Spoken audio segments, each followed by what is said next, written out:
রেমাল চলে গেলেও পানিবন্দী রাজধানীর বিভিন্ন সড়ক।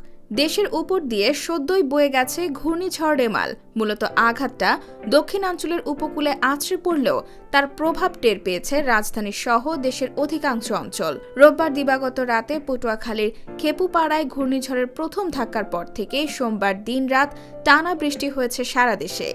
এদিকে বিকেলের দিকে রাজধানীর ওপর দিয়ে বয়ে যায় ঝোড়ো হাওয়া, যার ফলে গাছপালা ভেঙে পড়ে কয়েকটি এলাকায়।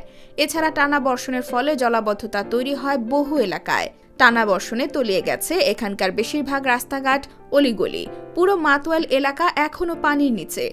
পানিবন্দী হয়ে আছে যাত্রাবাড়ি থেকে ঢাকা-চট্টগ্রাম মহাসড়কের উত্তর পাশের একটি সড়কও। জলাবদ্ধতা কাটেনি পার্শ্ববর্তী জনতাবাগ, মদিনাবাগ, রায়েরবাগ এলাকার রাস্তাঘাটেও। এছাড়াও জলাবদ্ধতা রয়ে গেছে রাজধানীর রামপুরা ও বাড্ডা, মগবাজার, ইস্কাটন ও বেইলি রোড এলাকায়।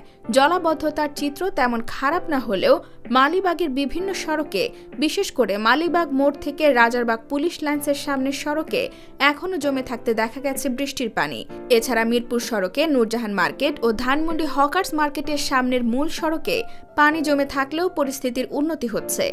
তবে রাজধানীর ওপর দিয়ে ঘূর্ণিঝড়টি বয়ে যাওয়ার পর ঢাকা দক্ষিণ সিটি কর্পোরেশন জানায় তাদের ৯১টি দল কাজ করছে জলাবদ্ধতা নিরসনে। সঙ্গে উত্তর সিটি কর্পোরেশন জানায় তারা হটলাইনে কল পেয়ে পানি অপসারণ করেছে ৯৪টি স্থানে। তবে মঙ্গলবার দুপুরেও কাজের তাগিদে পথে বেরিয়ে জলাবদ্ধতার ভোগান্তিতে পড়েছেন নগরবাসী।